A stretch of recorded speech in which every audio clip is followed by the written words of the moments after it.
अशोक सम्राट ने पूरे भारत से लेकर पूरे एशिया पर बौद्ध शासन करने का काम किए। क्या अशोक सम्राट नहीं किए हैं? 84,000 स्तूप नहीं बनवाए हैं? आज देखिए अपना बौद्ध केसरिया स्तूप, शांति स्तूप, विश्व का सबसे बड़ा स्तूप, वहां पर छलियों ने, मनुवादियों ने मंदिर की स्थापना करवाया। आज देखिए बोध गया, जहां महात्मा बुद्ध को ज्ञान की प्राप्ति हुआ, वहां पर छलियों ने, मनुवादियों ने, गद्दे लोगों ने वहां पर मंदिर बनवाने का काम किया। जिस दिन इस देश के मूल निवासी चमार, दुसाध, मुसहर, डोम, तेली, कुर्मी, कहार, नुनिया, पसवान, मलाह, धोबी, ग्वाला सब अपना हक और अधिकार खोजने लगेगा और गौतम बुद्ध और अशोक सम्राट और इस देश के महापुरुषों को पहचानने लगेगा, उस देश या पूरा गौतम बुद्ध का देश हो जाएगा। जब भारत अपना बिखरा था तो चंद्रगुप्त ने अखंड किया, फिर अपने कलम के दम पे उसे बाबा साहेब ने बुलंद किया। इस देश की कुर्सी पे अब तो ऐसा ठग है बैठा, इस देश की कुर्सी पे अब तो ऐसा ठग है बैठा कि देश को ऐसे बेच रहा कि नाम परा विक्रेता।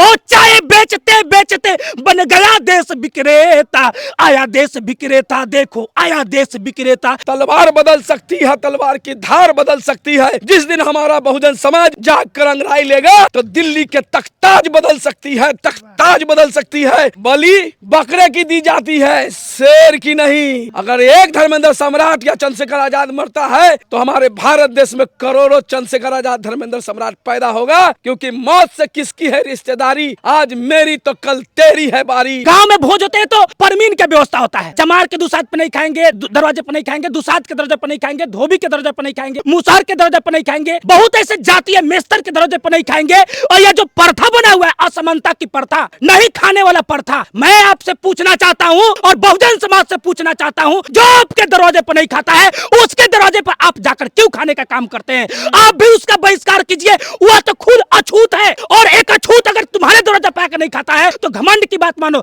मैं समानता की बात करना चाहता हूँ। समानता उस दिन आएगी जब समाज के लोग जागेंगे और बाबा साहब बोले शिक्षित बनो, संघर्ष करो, संगठित बनो, तो चंद्रशेखर भैया बोले ना कि स्वाभिमान बनो, तो स्वाभिमानी बनने की बात है। हमको उसका बहिष्कार करना है जो मानव होने के साथ में मेरा बहिष्कार करता है, क्योंकि मानव की क्या पहचान, मानव एक समान। चुनाव आते हैं तो हिंदू कहते हैं हम हिंदू है, हिंदू कटेगा तो बटेगा। चुनाव में हिंदू याद कराते हैं, चुनाव खत्म हो गया अनेकों जाति में बांट देते हैं। एक वर्ग संघर्ष कर रहा है समानता के लिए, बराबरी के लिए, और एक वर्ग चाहता है कि हम श्रेष्ठ रहें, इसलिए संघर्ष करता है। हम अत्याचार कर सके, हम जुल्म कर सके, इसके लिए वो सत्ता में आना चाहता है, इसके लिए वो संघर्ष कर रहा है। और हमारा बहुजन संघर्ष कर रहा है कि भाई हम समानता चाहते हैं, हम तुमसे बराबरी चाहते हैं, लेकिन वो मनुवादी प्रवृत्ति के लोग इसलिए सत्ता के लिए संघर्ष कर रहा है कि हमको नीचा दिखा सके, हम पर जुल्म अत्याचार कर सके, वो हमें बराबरी में बैठने देना नहीं चाहता, इसके लिए संघर्ष कर रहा है। और एक बहुजन समाज जो संघर्ष कर रहा है सिर्फ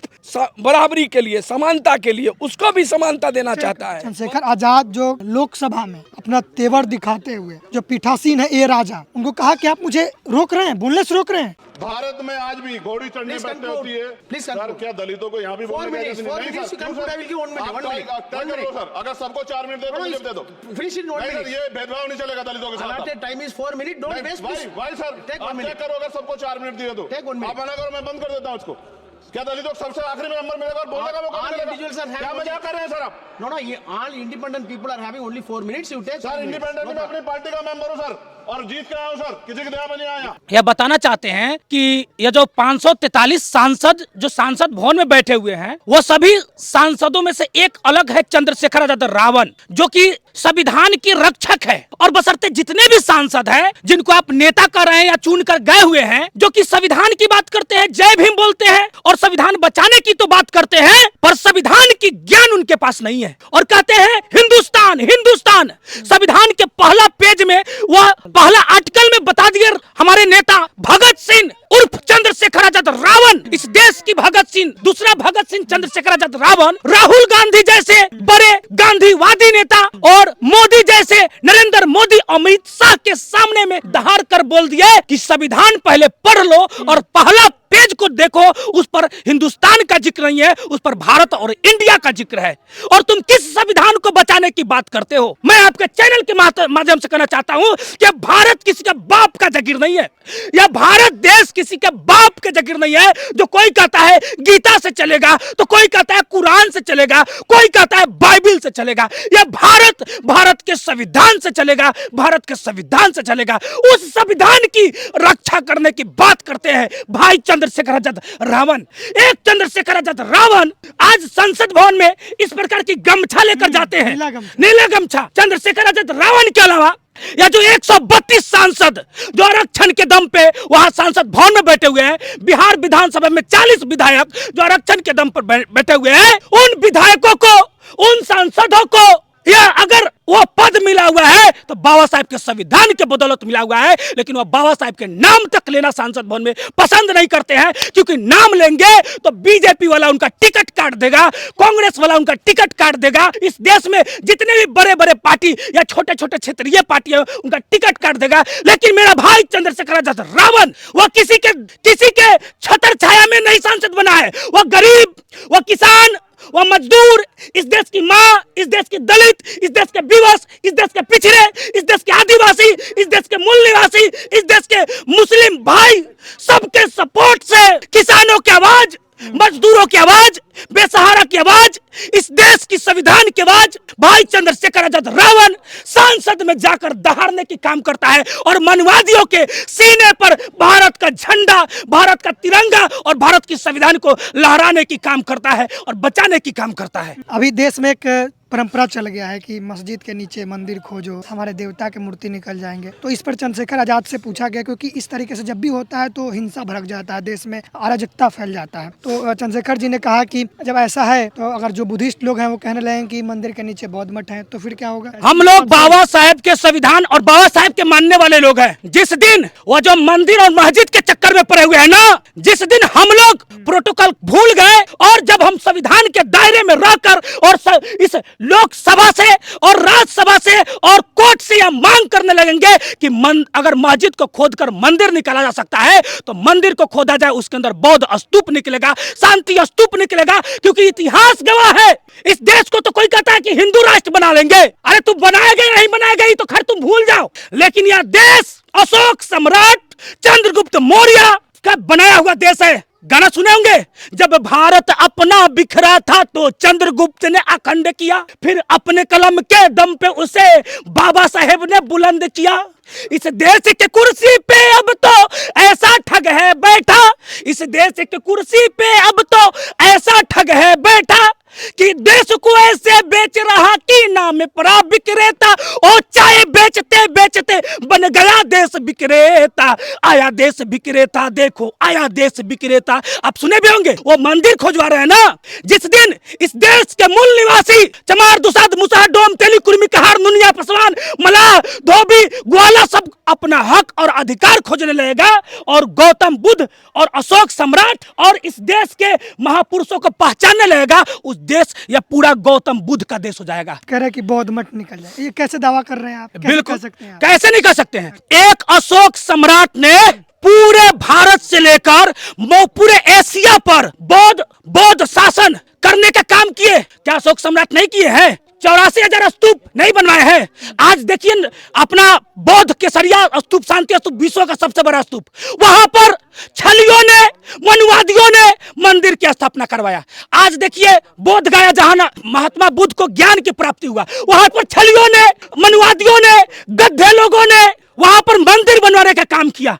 और हम लोग शांत है, इसका मतलब यह नहीं है कि डरे हुए हैं और तुम्हारे जवाब नहीं दे रहे हैं। जिस दिन बहुजन समाज के लोग जवाब देना शुरू कर देंगे और जिस दिन बहुजन समाज के एक एक घर से माँ और बहन और भाई निकल जाएगा, थूक बिगने से वो सब दब के मर जाएगा। लेकिन आज हम लोग जवाब नहीं दे रहे हैं। इसका मूल कारण है कि हम फिर से चाहते हैं देश का विकास और देश के बहुजन जो जाति में बटे हुए हैं उसको एक करने चाहते हैं। जो गौतम बुद्ध और सम्राट अशोक करके गए थे वैसा देश हम लोग बहुजन समाज का बनाना चाहते हैं। ये घोर विडम्बना है, विडम्बना की बात है कि हमारे देश में कुत्ते का इज्जत है, गाय का इज्जत है, मतलब पशु जानवर जो होते हैं उसको इज्जत मिलता है, और मैं जहाँ तक समझता हूँ इस देश में मनुवादियों ने मुसलमान से संधि किया, उसको सम्मान दिया, उसको शासक बनाया, लेकिन हम बहुजन, हम मूल निवासी दलितों को, बहुजन दलितों को लोग कुत्ते बिल्ली गाय से बदतर समझता है, इज्जत नहीं देना चाहता है, आज तक इज्जत नहीं देना चाहता है। अगर हमारा दलित समाज अगर मूंछ दाढ़ी रख ले, मूंछ रख ले, घोड़ी पर चढ़ जाए तो उसको गोली मार दिया जाता है, उसकी हत्या कर दी जाती है। इतना बड़ा अन्याय। और जब वोट लेने की बात होती है, जब मुसलमान से लड़ाने का, मुसलमान के विरोध में लड़ाने की बात करता है, तो उस समय दलितों को हिंदू बना दिया जाता है। ये कैसा, मतलब ये दोहरी नीति है उनकी कि जब वोट लेना होता है तो हम हिंदू हो गए, और जब हम सामाजिक स्तर पर आते हैं तो फिर वो दलित अछूत हो जाता है, नीच हो जाता है। जबकि वही अछूत, वही दलित, वही नीच, वही शूद्र जो है इस देश का असली उत्तराधिकारी है। उसी का बाप दादा जो है, पूर्वज जो है, शासक हुआ करते थे। दो वर्ग में संघर्ष चल रहा है। एक वर्ग समानता चाहता है, एक वर्ग संघर्ष कर रहा है समानता के लिए, बराबरी के लिए, और एक वर्ग चाहता है कि हम श्रेष्ठ रहें, इसलिए संघर्ष करता है। हम अत्याचार कर सके, हम जुल्म कर सके, इसके लिए वो सत्ता में आना चाहता है, इसके लिए वो संघर्ष कर रहा है। और हमारा बहुजन संघर्ष कर रहा है कि भाई हम समानता चाहते हैं, हम तुमसे बराबरी चाहते हैं। लेकिन वो मनुवादी प्रवृत्ति के लोग इसलिए सत्ता के लिए संघर्ष कर रहा है कि हमको नीचा दिखा सके, हम पर जुल्म अत्याचार कर सके, हमारे ऊपर हुकूमत चला सके, और हमारे जीवन को, जीवन स्तर को नीचा करके हमको मानसिक रूप से गुलाम, शारीरिक रूप से गुलाम बनाना चाहता है। वो हमें अब बराबरी में बैठने देना नहीं चाहता, इसके लिए संघर्ष कर रहा है। अत्याचार करने के लिए, जुल्म करने के लिए वो सत्ता में आना चाहता है। इसके लिए मनुवादी लोग जो है संघर्ष कर रहा है। और एक बहुजन समाज जो संघर्ष कर रहा है सिर्फ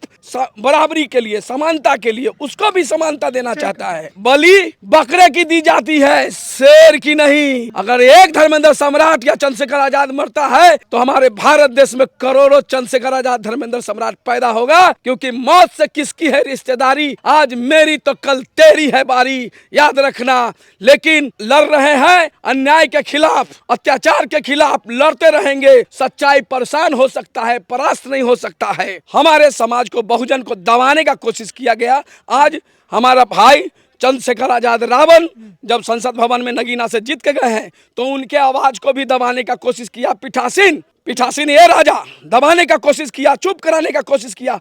तो हमारा चंद्रशेखर आजाद ना तो चापलूस है, न दलाल है, और न किसी सत्ताधारी के सामने, किसी सामंतवादी के सामने वो समझौता नहीं करने वाला है। आंख से आंख डाल के और सीना पर चढ़ के सवाल जवाब और आंख में डाल करके सवाल पूछने वाला, और अन्याय के खिलाफ आवाज बुलंद करने वाला, अन्याय अत्याचार के खिलाफ लड़ाई लड़ने वाला संसद भवन में एकमात्र बब्बर शेर चंद्रशेखर आजाद है, जो निर्भीक है।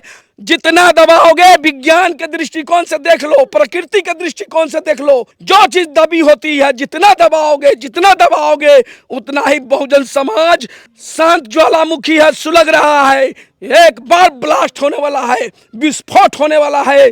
जनमानस बहुजन जो है, जो ज्वालामुखी का रूप धारण करने वाला है, एक विस्फोट की तरह, जो तुम्हारे सरकार को बदल के रख देगी। कहते हैं तलवार बदल सकती है, तलवार की धार बदल सकती है। जिस दिन हमारा बहुजन समाज जाग कर अंगड़ाई लेगा तो दिल्ली के तख्ताज बदल सकती है, तख्ताज बदल सकती है।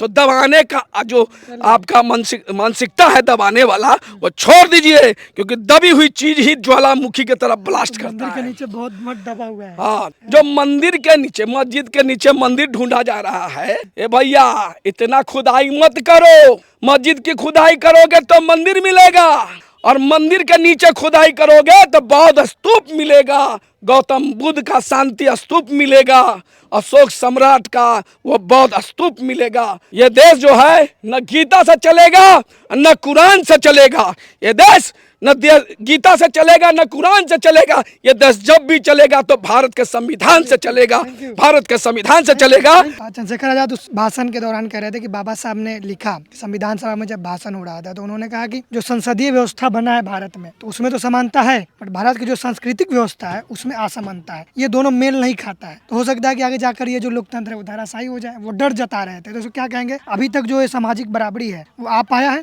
समाज में? अभी तक समाज में सामाजिक बराबरी नहीं आया है। संविधान तो सबको समानता देती है, पर समाज समानता नहीं देती है। और इसका मूल्य कारण है क्योंकि आप शिक्षा से दूर है, और जो शिक्षा से दूर है वो समानता लेने से डरती है। और याद रखना बहुजन समाज के लोग, आप शिक्षित बनिए, आपको समानता मिलेगी। आज भी लोग मंदिर में जाने से कहीं कहीं उनको पीटा जाता है, आज भी उनको मंदिर में प्रवेश नहीं करने दिया जाता है। हम पूछना चाहते हैं, तुम गाँव में भोज होता है, गांव में भोज होते हैं तो परमीन की व्यवस्था होता है। चमार के दुसाध पे नहीं खाएंगे, दरवाजे पे नहीं खाएंगे, दुसाध के दरवाजे पे नहीं खाएंगे, धोबी के दरवाजे पे नहीं खाएंगे, मुसार के दरवाजे पे नहीं खाएंगे।